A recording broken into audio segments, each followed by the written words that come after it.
I just want to praise God because he is a miracle working God. In 2009, I was in my bed, and I just happened to run my hand across my breast, and I noticed a lump. And I said, what's that? I said, I'm praying this way. So that night, I prayed and prayed. I said, Lord, tomorrow when I wake up, I want it gone. That's how much faith I had. So I woke up the next morning. It was still there.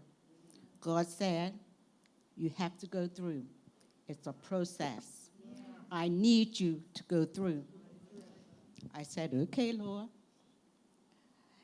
That next week, I had to go for a mammogram, so I wasn't too worried. But a red flag went up when the nurse said to me, take care of yourself. I said, okay. The very next morning, my GP called next day after the mammogram, and he asked me to come into the office. I said, okay. I went in his office, and he gave me the results of the mammogram. And he said that the oncologist there said it looked suspicious. I said, okay. But the amazing thing is that the whole time he was telling me, it was a calmness over me. It's probably because God said I had to go through, and it was a process. I had to go through to bless someone else. He asked me which surgeon did I want to go to, so I told him I'll go with Dr. Elliott. A few days later, the office called, and I had to go in and see Dr. Elliott. Went into his office, into the examination room, and he examined me. And then he brought out this odd-looking tool, I say. And he was going to do a biopsy in the office. Wow. Talk about pain. I wanted to punch him out because he had to do it 4 times. So as he took out some tissue, he, from his experience, he said, it looks like cancer. I just took a deep breath, and I said, God, this is yours. You have to take care of it. I'm not dealing with it. And,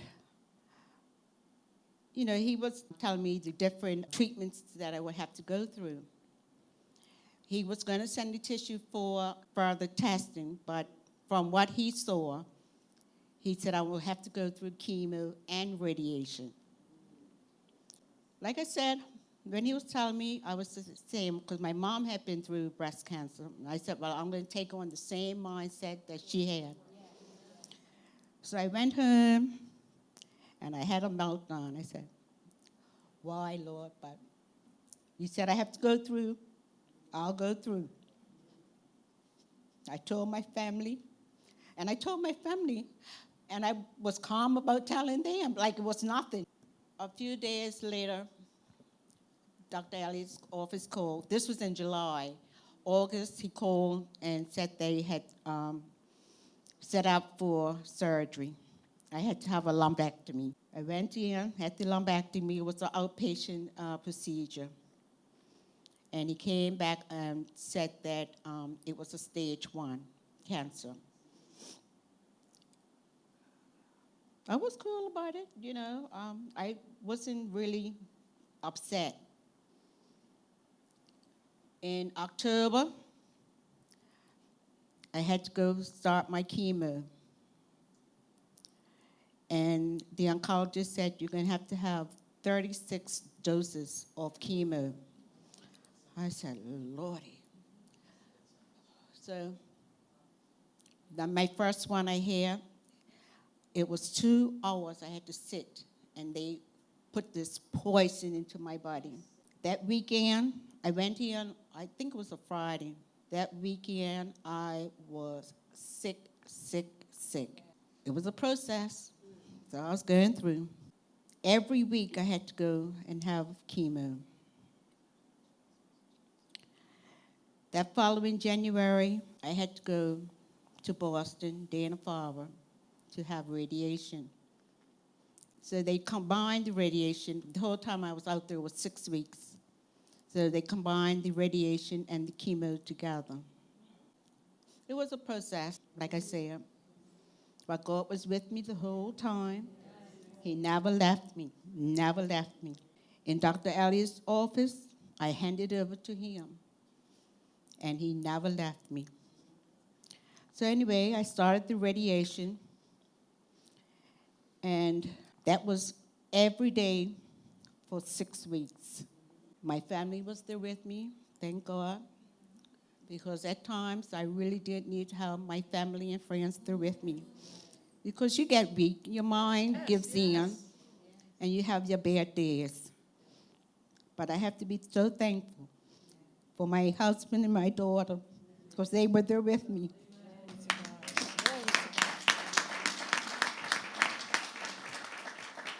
It was a process. So anyway, I had the radiation and the chemo, and you know, the radiation, if you've heard about it, they burn you. And my skin, my area, breast area, it burned, but it never, ever cracked. God, the skin never cracked. It was a process. Yes. One day when I was sitting there waiting for my treatment, this older lady was sitting there all by herself. And, you know, doing something like that, you need support. Yes.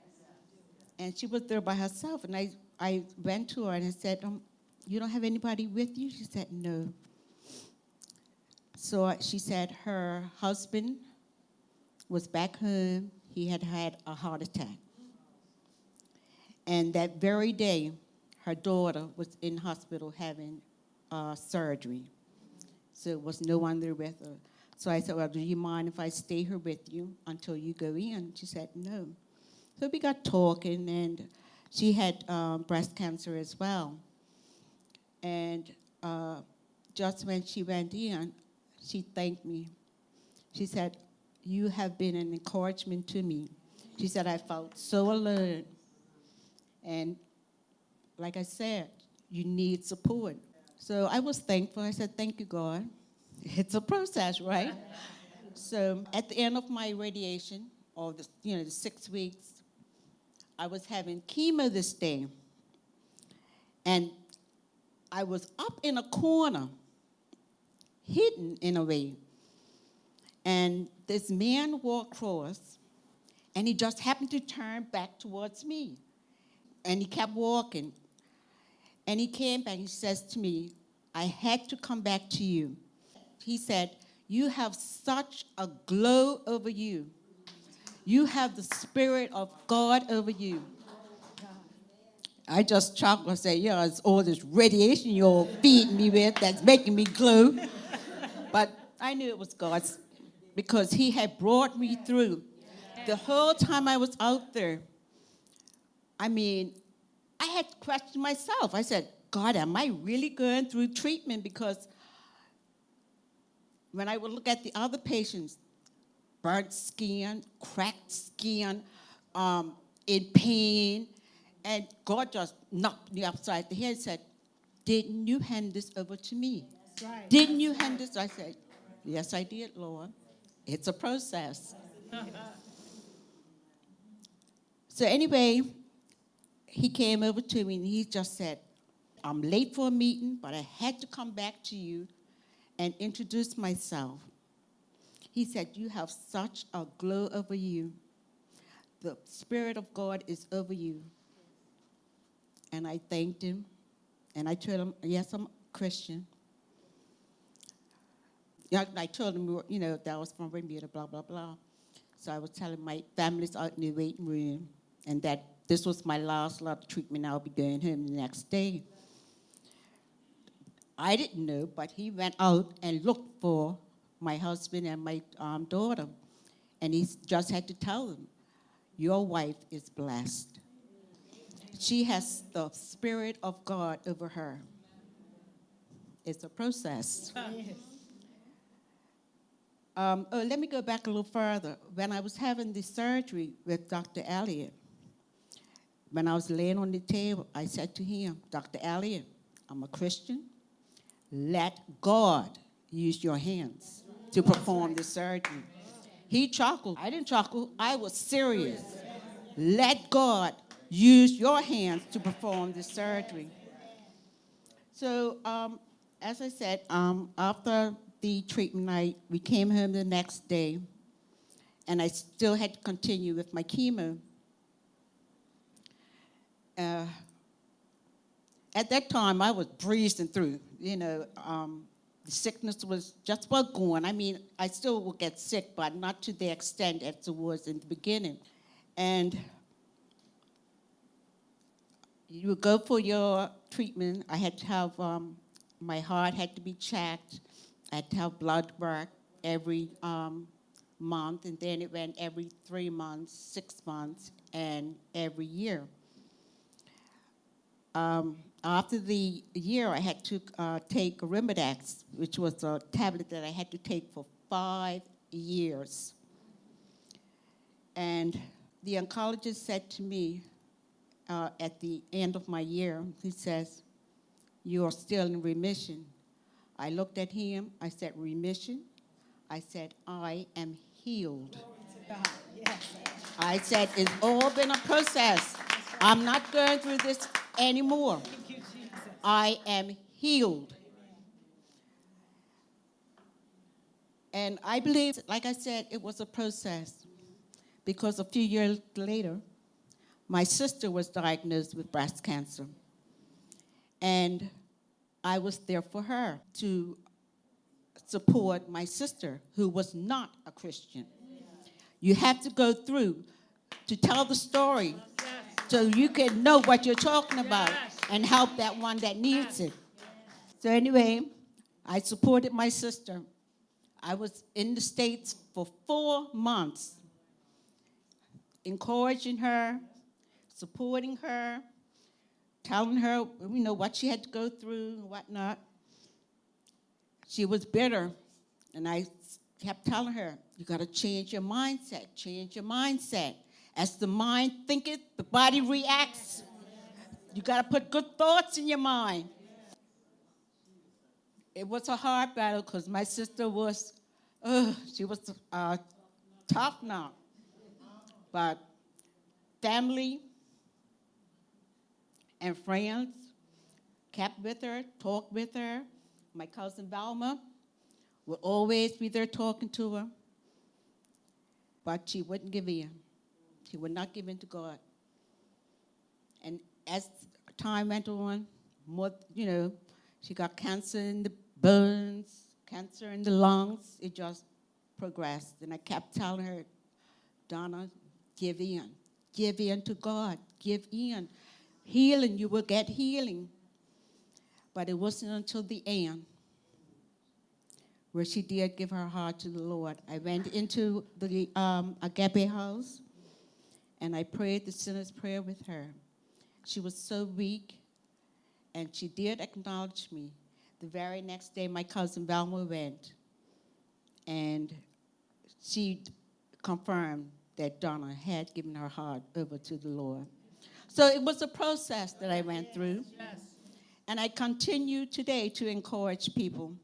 Because while we were in Boston, when I was with my sister, this lady came in, and she was just totally convinced that she was going to die. She, too, had breast cancer. And she came in with her sister, and she was just a total mess. So I encouraged her. I talked to her. A day later or so, I saw both of them into the cafeteria. And the sister, who was not sick, came to me. She says, I don't know what you said to my sister, but you have changed her whole mindset. She is willing to fight. I said, praise God. It's only God. So it was a process that I went through. It was a process. I also have to say that, you need support. I had friends that gave me healing scriptures, and I still have it here today. I've laminated because I still look at it. And I was also given Pastor Hagee. He has a healing tape, and I would often listen to that. So no matter what you're going through, always turn to God. Yes. Always turn to God. It's a process. We have to go through to be able to glorify him, and that he will get all the praise and the glory. We have to go through. It's a process. It will make us stronger. We will be able to help others of things that we go through, to be able to support and help and encourage others. Thank you. Blessings, everyone. Glory to God.